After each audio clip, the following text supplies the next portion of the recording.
I'm Avery. Welcome back to another episode of my yoga series.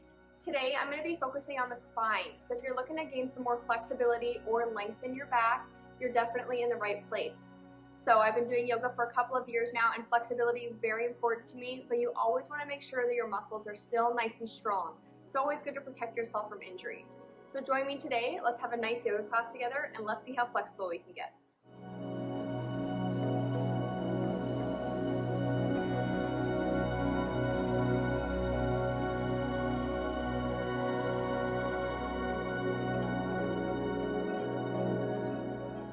My favorite way to start my back yoga classes is to start with my neck. Of course, the neck is the top of your spine after all, so gently pull it in each direction to relieve some tension that you might have. And now we can start working on the shoulders, reaching upwards, looking behind you, and this is also going to open up your chest. And now you can take your arms, bringing them down into the floor, feel very grounded in this position, and open up your chest fully. From here, you can slowly transition into child's pose and just give yourself a moment to rest your back because we're going to be doing a lot of bending. And then when you're finished, you can just find yourself in the cat-cow position, looking up to the sky, letting your spine drop, and then looking down to the floor and letting it raise. Repeat this a few times to give yourself a nice even stretch on your back. And you always want to return to child's pose or puppy pose to elongate your spine after this position. And then you can lower down into child's pose to rest your back for a moment. From here, let's go onto our stomachs to push into cobra pose. Lower down and use your hands to push your chest upwards, looking behind you as much as you can.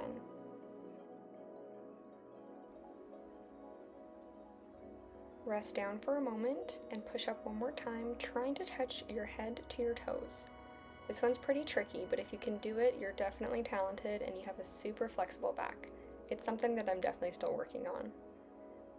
And of course, return back down into child's pose to rest your back again. Now we can transition into the full bow pose, laying on your chest, grabbing both ankles, and using the leverage from your body to push upwards towards the sky. Do your best to form your body into a teardrop shape, engaging your core as much as you can. One final big push into the full bow pose, extending as much as you can, and slowly lower down to rest for a moment. Now let's find ourselves in a comfortable seated position and let's give our spine a nice twist. Reach your arm up and around to your thigh, twisting the other behind your waist, looking behind you. Repeat on the other side, reach up and around, grab your thigh, other arm behind your waist, and look behind you. Now bring your chest towards your knees, and twist again one more time, bringing your other arm behind you. And repeat this on the other side, letting your first arm thread through under your body. Alright, now we can lay on our back and we're going to do the bridge pose. Use your hips to push upwards and engage your core, focusing your hips on pointing up as much as you can. And when you're ready, you can push your feet up on your tippy toes and extend your arms straight behind you. If you need to, you can adjust a little bit here. Pushing up again one more time, seeing how much you can bend your back in this position. Now we can try to do a back bend. Of course, I didn't bring the best yoga mat today, but if you have a nice area, you can push your arms behind you, push up into a back bend, and try to extend as much as you can. This was a little bit slippery for me, so just be careful. You want to make sure you have nice traction on the floor when you're doing a flexible exercise like a back bend. Pushing up again one more time, raising your hips to the sky as much as you can, and lower down nice and slow. Now we can move into the plow pose. Bring your legs straight upwards, engaging your core as much as you can to hold them up, and slowly drop behind your head. Bend your knees if you can to give your spine a nice curve, and keep your arms perfectly straight. Straighten your knees again. Slowly extend back up with your legs perfectly straight in the air, and using your core, bring your legs to the right, back up to center, and down to the left. This is a really good exercise for your abdominal muscles. Keep returning from side to side, returning back to the middle in between each exercise. Tighten your core as much as you can. And then now bring your legs back behind you into plow pose.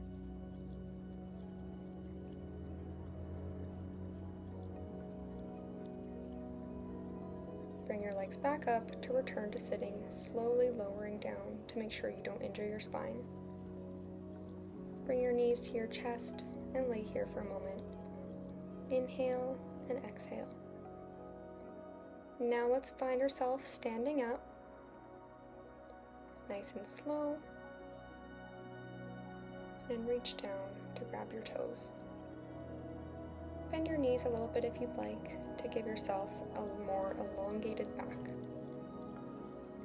And then we'll move into downward dog. Stretch your hands and feet forward and behind you into a triangle position, keeping your spine as straight as possible. If you need to, bend your knees a little bit to elongate your spine.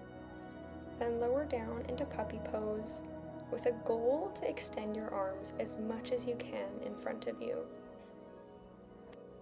Well, that was the most difficult part of today's yoga class. So now find yourself in a comfortable seated position.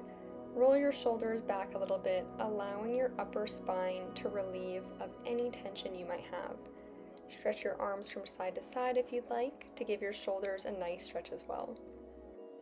Now move into butterfly position by coming onto your mat, bringing your feet together, and holding your ankles with your hands.